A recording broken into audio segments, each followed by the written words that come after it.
Welcome to the Transformation Church podcast, where we're leading people into a transforming relationship with Jesus. We hope this message inspires you, builds your faith, and gives you a fresh perspective on God and His Word so you can see transformation in your own life. Enjoy the message. Today, I want to welcome those that might be here for the first time or those that might be checking us out online today. Just want to say welcome home. We're excited that you're here. I want to also give a quick little shout out to our Liberty Correctional Campus that's watching. Would you give it up for them? Just checking us out online. Well, we made it. We finished the fast, and I don't know how you did with it. Hopefully it went well for you. Hopefully you just kind of sense the Lord stirring some things in your heart and in your mind. I don't know about you, but I cheated once. And I got home last night, and almost last night, and I wasn't eating until sunset.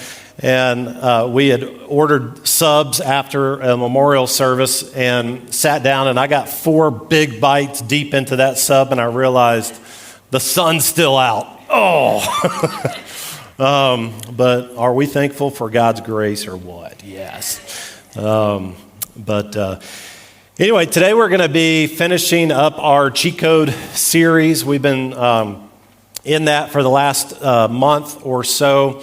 And today is going to be a little bit of a heavier topic, but it's a topic that I think has the potential of really shifting things around for you in your life. We entitled this cheat code because if you're familiar with video games, then you've probably played a game or two and you end up getting stuck like on a level and you can't get past it. And a cheat code will come in handy because it'll allow you to get unstuck. It'll unlock some additional levels as you're playing the game. And when you look at God's Word, in a way, God gives us some cheat codes through His Word. They're principles that are in the Bible that if we will apply them to our life, they'll help us to be able to break some of the old patterns, some of the old habits, some of the things that have a way of kind of sneaking up and surprising us in the next season of our life. And you know, we kind of framed this whole series around this idea of how to make next time different than last time. How to begin to create some change in our life so that it doesn't feel like we're continually repeating the same patterns over and over again. And so in week 1, we talked about dangerous assumptions. And we looked at 3 assumptions that really all of us tend to have when it comes to some of those patterns that are in our life. And we talked about those and how they can quietly sabotage the change that we pray for, that we hope for. In week 2, we looked at the importance of owning it. So we talked about how we can't blame our way into a better future. That we can blame our way into a future, but not a better one. That at some point along the way, if we're going to break some of those patterns in our life, then we've got to own our part of the story. And then in part 3, we talked about rethinking it. And we kind of jokingly said that you know, when we walk through a season in our life, a painful one, something that's frustrating, that's repeating, that we have the tendency to ask that question, what was I thinking? And chances are we ask the question, we chuckle, and then we move right on with life.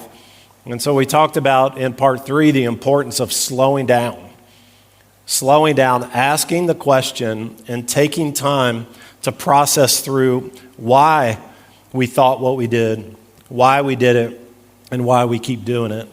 And so today what I want to do is I want to talk to you from the final point in the 4-part series about releasing it. And in week 2, we introduced the circle of blame. You may remember that up here on the screen. And the whole circle represented the whole story, whatever it is that has hurt you, whatever it is that has created these patterns in your life from one season to another, that circle represents who's all responsible for that situation. And, we talked about owning it, and we talked about oftentimes for us, we look at that situation and we look at what everybody else did, but we don't really pay close attention to what we did.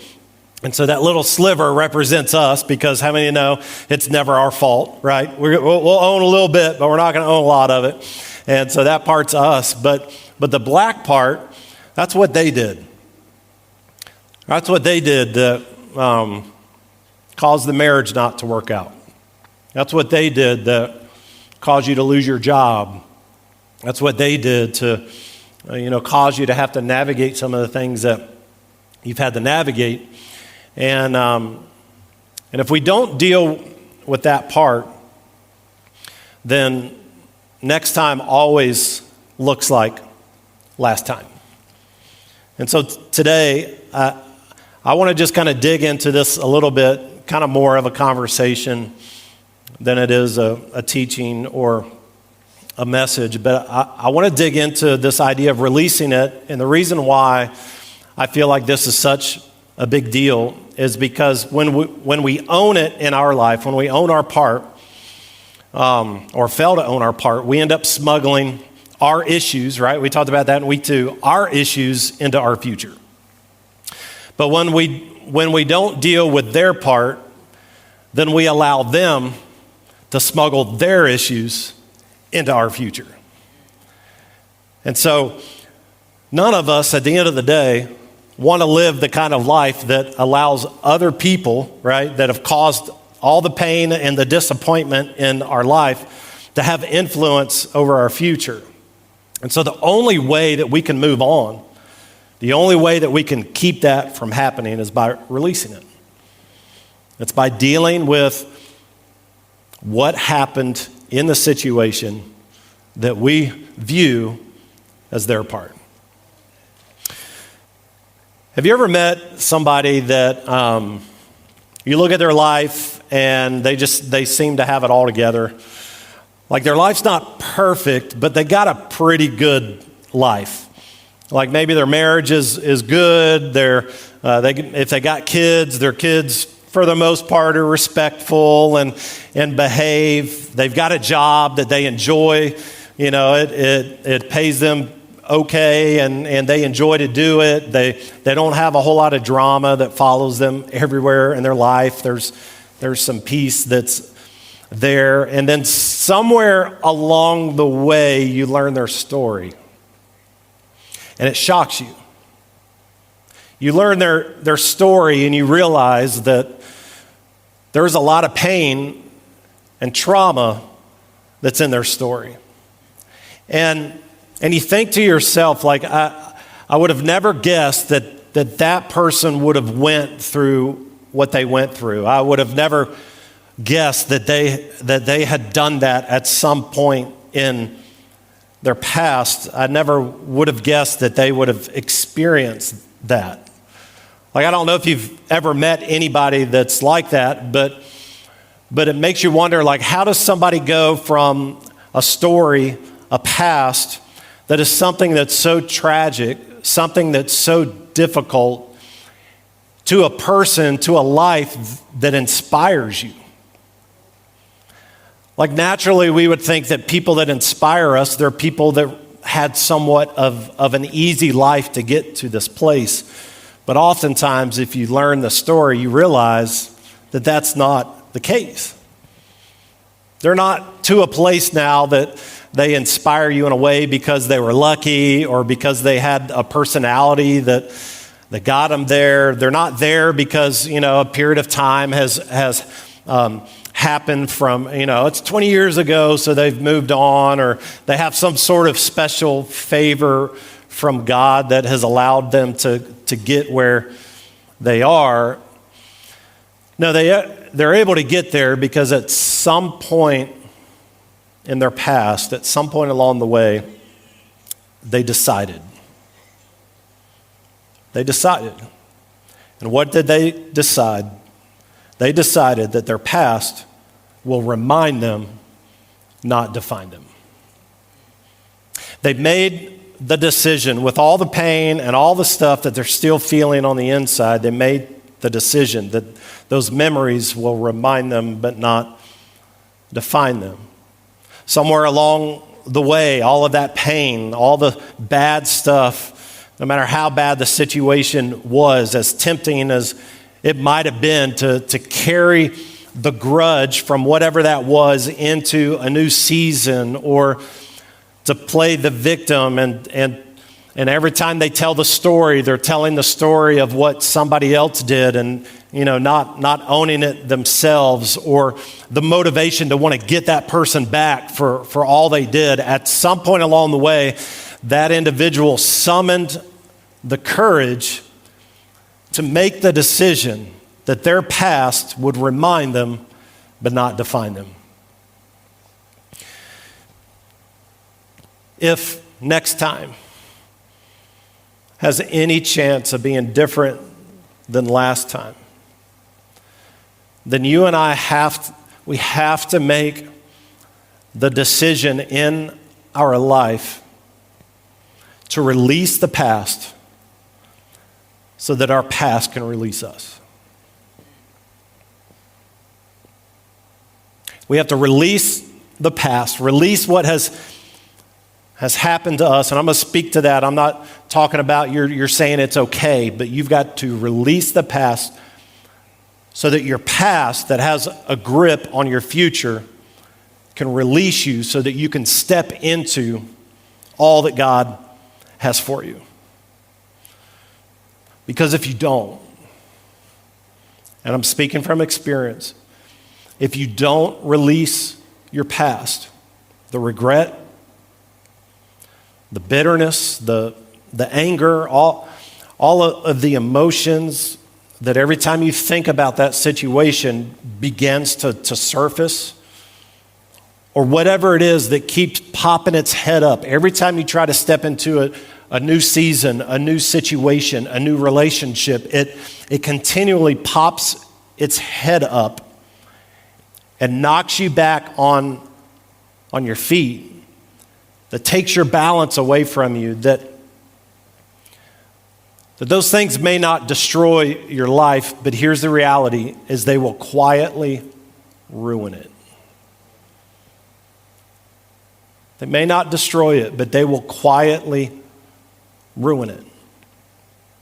And that's why I talk like today, as heavy as it's going to be, and I'm not expecting any amens today. You're good. Like I give you, like you're good. You can sit there and listen, or you can put headphones in and listen to something else. But it's going to be heavy, but I'm telling you, if you lean in to where we're going today, that this has the potential to really shake things up for you in your future. You see, how do we release it? How do we release the past? It all comes down, friend, to the Christian F word. I'm just saying, it's the Christian F word. You're like, whoa, where are we going? The word forgive.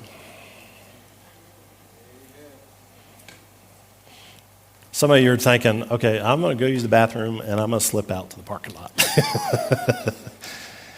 It's the word forgive. And forgiveness, I think, is probably one of the hardest, if not the hardest thing to do in our Christian walk. But it has so much power in it. Forgiveness that doesn't let somebody off the hook for what they did. But where the power comes in is it allows you to take back control of your future. It allows you to be able to leverage the lessons of the past and what you learned without having to lug around the luggage of the past. And you and I have a choice between the two, right? We can look back at what we experienced, as painful it was, And we can pull lessons from that make us better moving forward. Or we can hold on to those experiences and the pain and everything that's associated with it. And we can carry it around with us into every new relationship, every new season, every new job, our finances, we get a raise, the same debt that was an issue there becomes an issue no matter how much money. It's the same patterns over and over again. And in this series, we've been looking at the life of Paul, and the reason why we kind of keyed in on Paul was because Paul was a guy that was not always a Christian. He was a guy that Christians hated. I mean, they took off whenever they saw Paul coming. He was responsible for killing Christians and incarcerating Christians, and just a bad dude. And he has this encounter with God that radically changes his life. And God ends up using him in a mighty way. He writes almost a third of the New Testament. He is a key player in moving the mission of God forward. You and I are here today partly because of Paul's influence. And if somebody can go from a life with all of this regret and be used in such a way that would influence us still today, then I think we've got to look at this guy and how he was able to make next time look different than last time. And so in Ephesians chapter 4, Paul is writing this letter to the church in Ephesus, and he begins to talk about forgiveness. And when he talks about forgiveness, he's not coming at it from a theoretical perspective. He's giving us a roadmap from his own experience.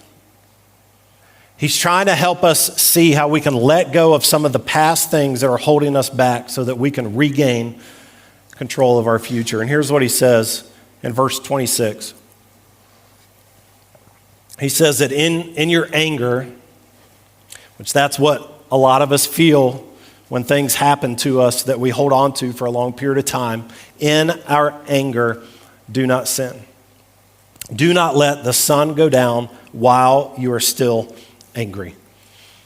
There's a couple things I want to point out here just to kind of release a little bit of tension in the room. Do you recognize that Paul's saying here that it's not a sin to be angry? It's not a sin to feel anger because of something somebody has done to us. Paul is trying to help us see that there is a feeling of anger, but there is at some point a place that we get where a feeling of anger becomes sinful in our life. And so then he follows it with a statement about not letting the sun go down on that anger. And I'm going to take a little bit of liberty here, so give me a little bit of grace. But I don't really feel like Paul meant that literally. And the reason why I say that is because there are some things that we experience in our life that you can have a conversation or two in the middle of the day and you can deal with it by the end of the day. But there's some issues that we walk through in life. There's some pain, there's some hurt, there's some traumatic experiences that aren't going to be dealt with in one sunset.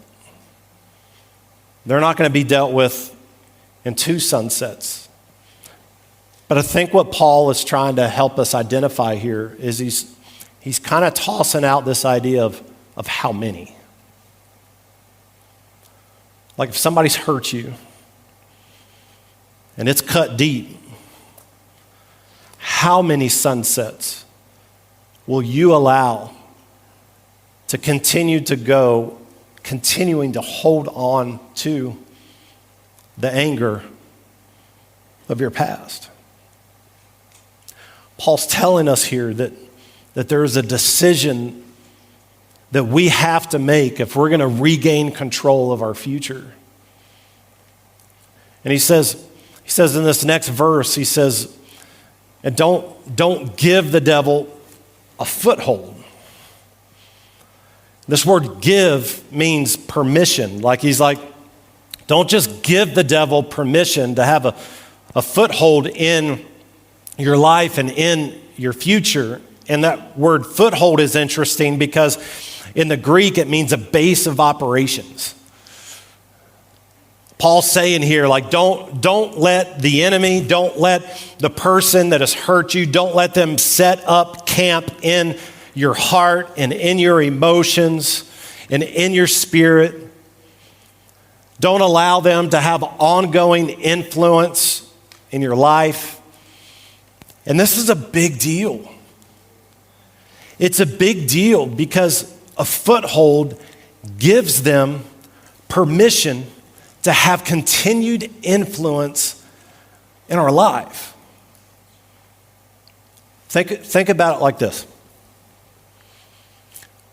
Whatever they did, and I want you to like take a second to think about like what surfaces in your heart this morning when you hear that we're talking about forgiveness and the things that just kind of linger in the anger on the inside. Like what's the situation? What's the memory that starts to kind of surface up?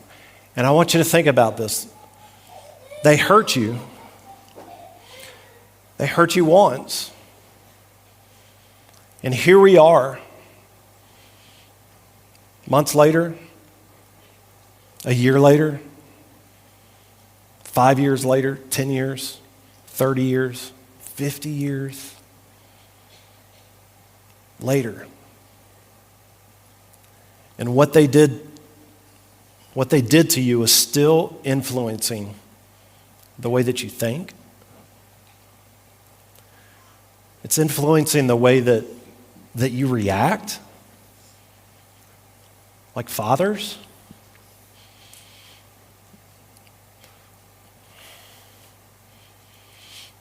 How your dad treated you as a kid. And you grew up as a kid with so much angst towards your dad, thinking, I'm never going to be that way. And now you have kids, and you recognize that you've become that way. It influences how you trust people or don't trust people. It influences what it looks like to protect yourself, right? I mean, it doesn't take a whole lot of people to really hurt you deep, to cause you, I say you, we, to cause us to not really want to put ourselves in that position anymore. And so we end up living our life with everybody at arm's length. And we miss out. We miss out on some of the most life-giving, amazing relationships in our life because we're scared to let people in.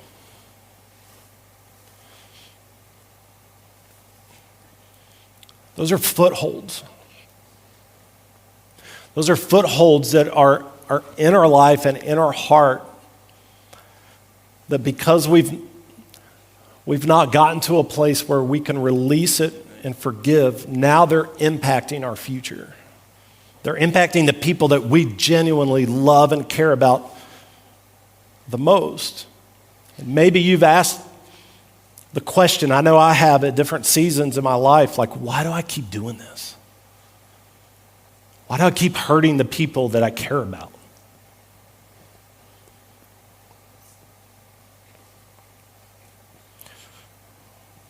I wanted to give some handles to a foothold to help identify if maybe there's something there that's within us. You know, here's a few. Like if you react more than you respond. I'm not talking about the occasional reaction. I'm talking about that as something that is a pattern that's in your life, that you react more than respond. You rehearse old conversations. I told First Service, like there was something that happened to me. It happened to me like 10 years ago. And it was like, it cut me deep. And I just kind of moved on, like my personality, like if you know my past, lots of pain, lots of trauma, lots of all of that in my past. And I just like, as a kid, subconsciously, I just kind of learned my coping mechanism was just to push it down and to move forward. And so that's what I did with this situation. I pushed it down and I moved forward until years later, I was getting dressed and all of a sudden, like this memory of that situation, like I could see myself in the room where it happened. And my mind started, maybe you've been here before, but my mind started playing back all the different ways that I wish I would have responded. Some of those were with words and phrases, and some of them were with fists and feet. And it just kept like, and I just pushed it down, and I went on, and I'm getting up and I'm preaching sermons, and I'm processing this stuff in my own life. I push it down and I move on, and it pops its head up again, a week later, a month later, and I'm like, what's going on? I push it down and I move on, and it was a foothold, that experience in my life, because I had not released it, it had created a foothold that every time that I heard the name, every time that I saw their face, it instantly created all of this emotion and anger on the inside of me. That's a foothold. Another one is you protect yourself before you trust. The whole idea of small groups and the Next Steps Expo and all that stuff, like you've totally dismissed any of that because you've had so many people in your life stab you in the back. You've had people in your life that you've confided in share your private information with other people and expose you in such a way that you've told yourself you're never going to open yourself up again. And so what do? You live this way. You dismiss something like small groups, and you miss out on the very tools that God is trying to put into your life to help next time not be like last time. A few more. The same issue keeps surfacing in new situations. New season, same issue. You feel stuck even though you've moved on, right? You've moved on from this relationship, but now you're stuck again. And you've moved on from that relationship, and now you're stuck again.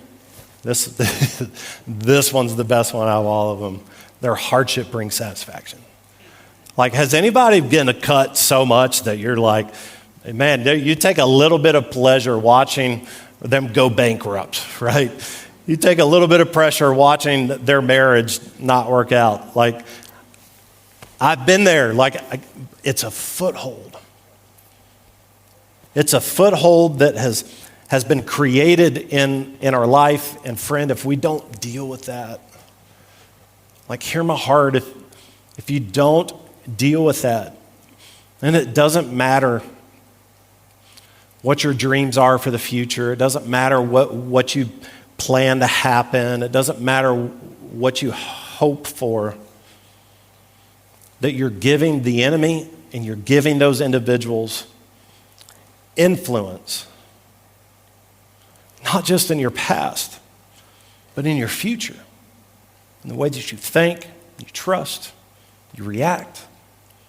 And so Paul's saying here, he's like, listen, there is a decision that has to be made. And that decision is that your past, that it's going to remind you, but it's not going to define you. He says in verse 31, it's like, listen, get rid of all the bitterness, not a little bit of it, all of it. All the rage, all the anger, all the brawling, all the slander, right? The talking about those that have hurt us, getting getting rid of all of that, every form of malice. So I love that because it's like an umbrella statement. Like whatever you come up with, 2,000 years later that I didn't mention here, if it is wanting something negative to happen to that individual, like all of that too. And what's interesting about this is that when you look at it, it's not a them issue, it's a me issue. Paul doesn't say like once they come to you and they ask for forgiveness, then you've got to get rid of all the bitterness and the anger. No, he's saying we have to lead it. He's saying you're the one with the power to let it go. He says in verse 32, he said, so you got to get to a place where you can be kind, you can be compassionate, where you can forgive. That word forgive means to pardon. It's what a judge does to somebody that's guilty. Pardons them. Essentially, it's a judge saying you are guilty for what you did, but you don't have to pay for it anymore. And Paul is telling us here that if we don't want a foothold in our life that's going to impact and influence our future, that we've got to be able to get to a place where we are able to pardon. Again, we're not saying they're not guilty or any of that, but we're saying you don't have to pay for it anymore. And friend, that's the only way. That's the only way that you're going to be able to break the chain that keeps holding you back from moving on. It's the only way. Now listen, here's what I know. That if you and I sat down in my office and you shared your story, I'd probably agree with you. I'd probably agree that they don't deserve that. They don't deserve a pardon. But listen, the best thing that you can do for you is to decide. It's to decide to forgive, to pardon, and to release it. Paul drops this last part into verse 32. Personally, I feel like it's like a hook. Like Paul's like, okay, I'm going to write all this, and they're going to be like, no, they're going to dismiss, and then he feels like he's got to drop this part.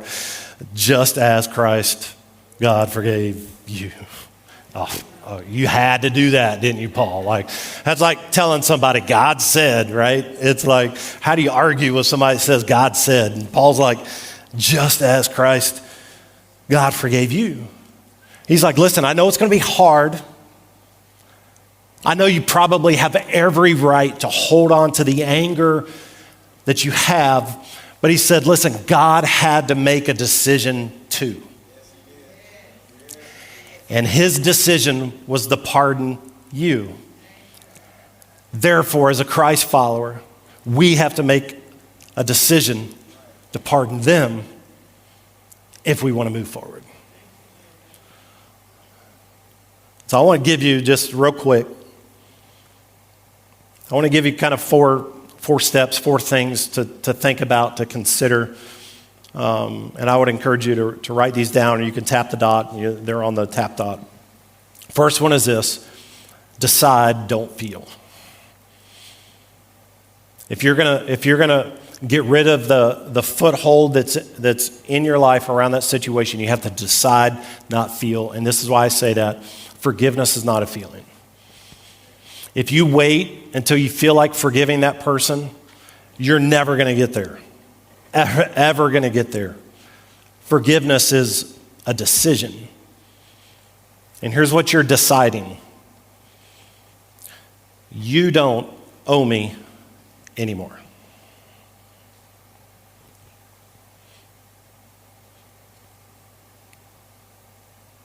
Now, I'm fully aware that you might be sitting in this room or on your couch or at Liberty Correctional, and you hear that, and everything on the inside starts to lock up. Because the whole idea telling the person that has created this much damage in your life that they don't owe you anymore? Like, it might even put you in a situation where you want to come up here and punch the preacher. Like, I don't know.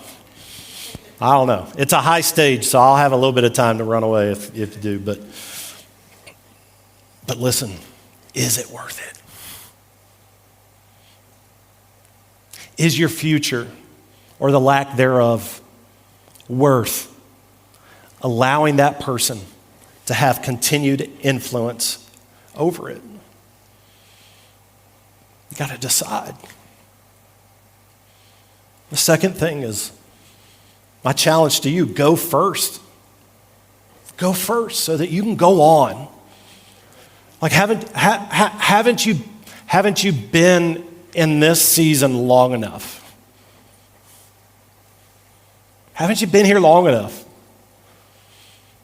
Go first so that you can go on. It doesn't mean that there's reconciliation, forgiveness. That's not what forgiveness is, that there's that you and that person is going to be best friends, or that you have to have any kind of conversation with them whatsoever. And it doesn't mean that there would even be closure. That's not what forgiveness is. Forgiveness is movement. It's beginning to take steps away from the continued influence that they have in your life. At the end of the day, it's a cheat code.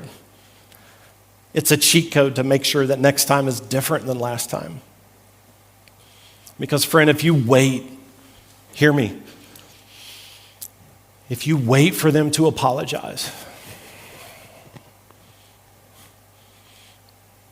if you wait for your ex to change their ways, if you wait for that professor or classmate or coworker to acknowledge what they did to you, then you've handed them to control of your future.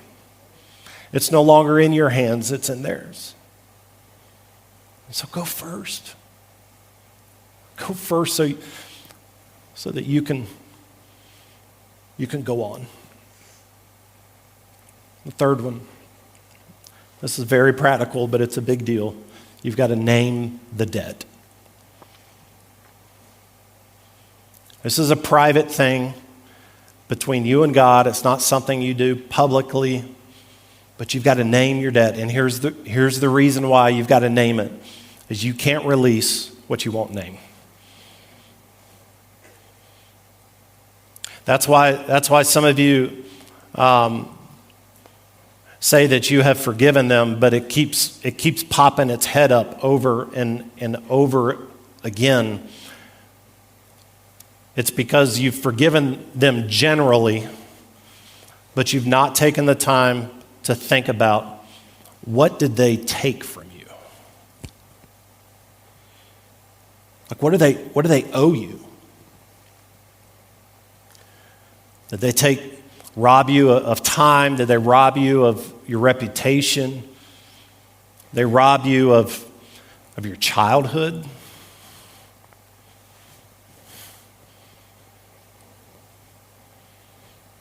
Of your marriage?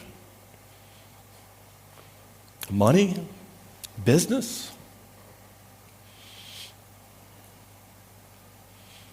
Is it their fault that the scholarship slipped away and now you don't know how you're going to afford college? Did they rob you of your ability to be able to put your kids to bed at night?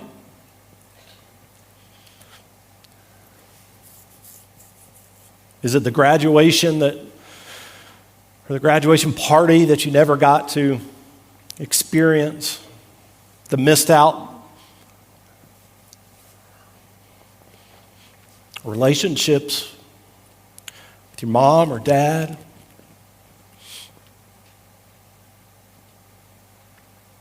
Never got to see a parent come to a ball game, come to your recital?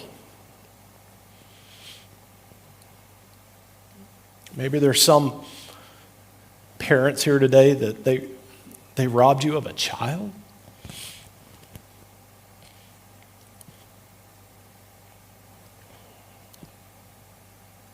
that you had to bury your own kid because of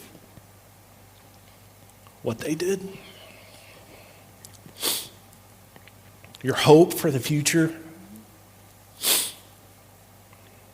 Stability in your family, like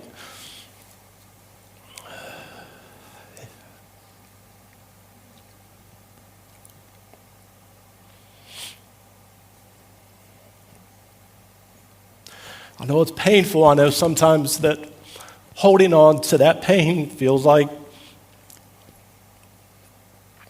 the only way that you can somewhat have any sense of control over what happened or the outcome. But I'm telling you today that it's giving them ongoing influence in your life. And it's impacting you in ways that you don't even realize. Making that list, as painful as it is, making that list, it does something in our heart. It does something powerful when we take that list and we hold it up before God and we decide that you don't owe me anymore.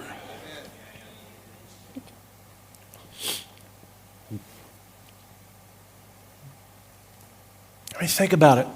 Whatever it was that they took from you, whatever it was, chances are they can't pay you back. There's nothing that they can do at this point to pay you back. Like your dad is never going to be able to give you back your teenage years. Your mom is never going to be able to put you to bed at night, every night again. Your kid, your son, your daughter, they're never going to be able to undo the damage that they caused in your life. Your boss is never going to be able to restore what he's taken. And so what Paul's trying to help us see here is he's asking the question, how many more sunsets? How many more sunsets will we lug around the luggage of our past? How much longer will we spend waiting to be paid back something that never can be paid back? And so what do we do with that list? We then release it.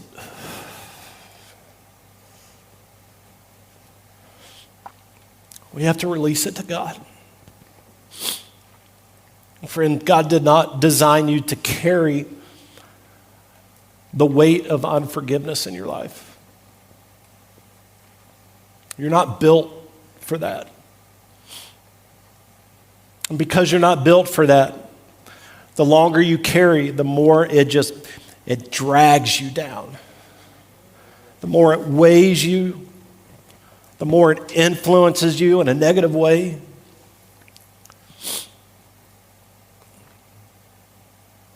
And here's what I've learned in my own life. Is that unfortunately, forgiveness, it's not a one-time thing. You're going to have to do it more than once. I wish I didn't have to tell you that, but I'm telling you from experience, you're going to have to do it more than once. Forgiveness isn't like a pair of bolt cutters that allows you to break the chain that is around your heart and your future. It's more like a pry bar. And every time you take that list and every time you say, I decide to forgive, you don't owe me anymore, and you release it to God, and 2 weeks later that face, that emotion, that experience pops up again. It's the crowbar. You've got to do it again. And then it's going to pop up again, and you got to do it again, and it's going to pop up again at some point, and you got to do it again, and then you're going to step into a room or a space, or somebody's going to say something, and it's going to trigger that that experience, the emotion, and it's going to pop up again, and you've got to decide every time, you don't owe me anymore.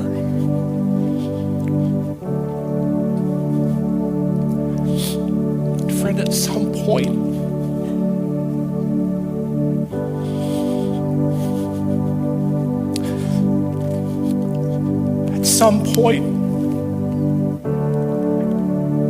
you're going to pry that chain one more time. And it's going to break. It's going to hit the floor. And you're going to feel a release like you've never felt before. And it's going to, all of a sudden, it's like the light of the future. It's like it's no longer cloudy. That all of a sudden, like you begin to see the future, you begin to see purpose, you begin to see meaning. And what's so crazy is that God then says in his word that when we get to that point, when we're free from the anger and the footholds and all that kind of stuff, we finally get to a place to where we recognize that it's a story worth telling. And God uses you to impact people that are walking through the same thing.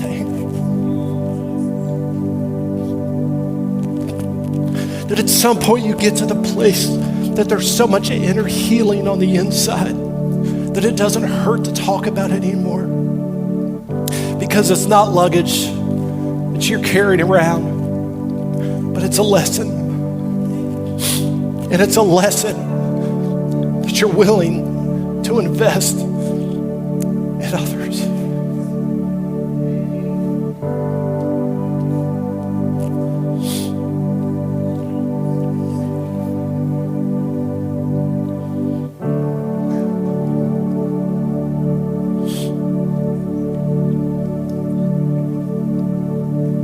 How do you know that?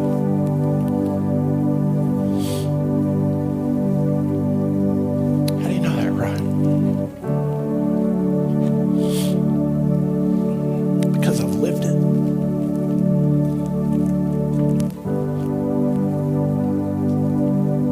Born to two parents that were drug addicts and alcoholics.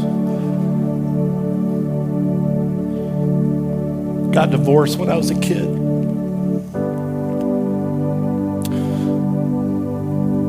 A mother who was in and out of prison, prostitution.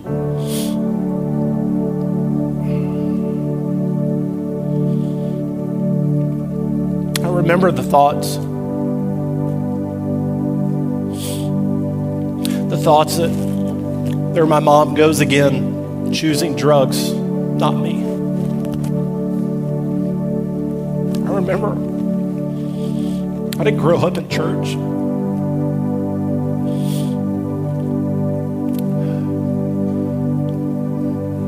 One month before I turned 21, God got a hold of my life.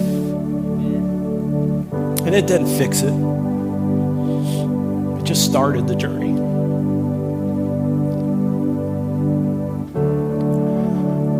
See, I am the one that you would look at as having a decent life. He's a pastor. What does he deal with? What does he walk through?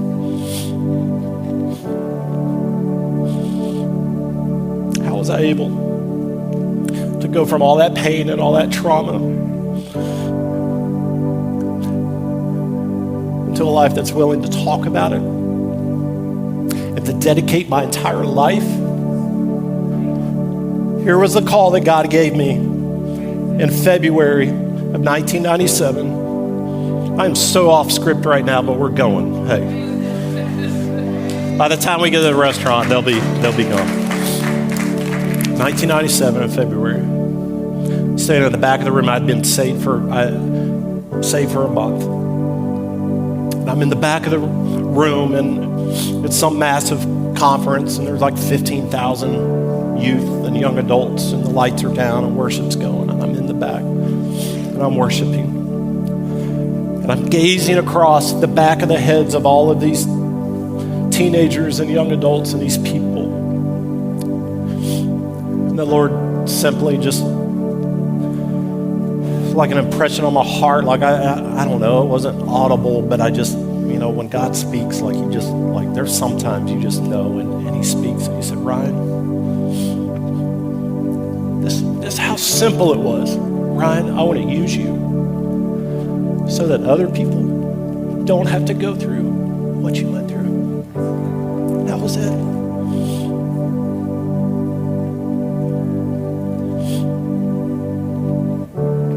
You don't have to keep carrying it.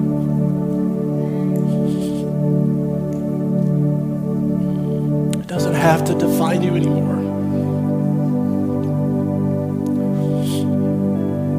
Life can be different. Your future can be different. But it's not going to come because you feel it. It's going to become because you decide.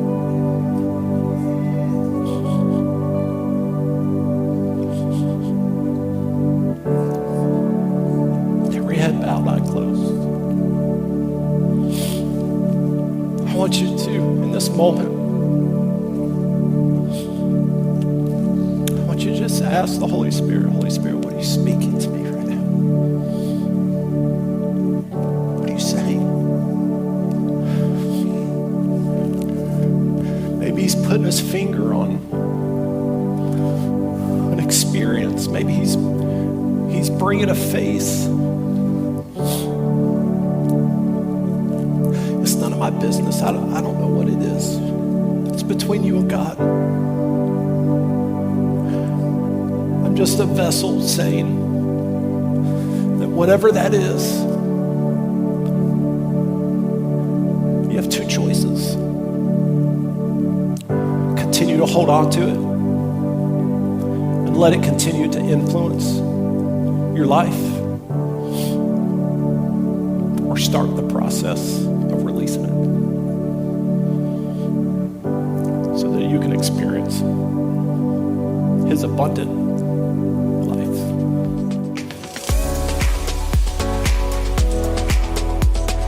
Thanks for listening. If you enjoyed today's message, be sure to share it with your friends and tag us at transformtlh. Thanks again for listening, and we look forward to seeing your face in the place someday. Have a great week.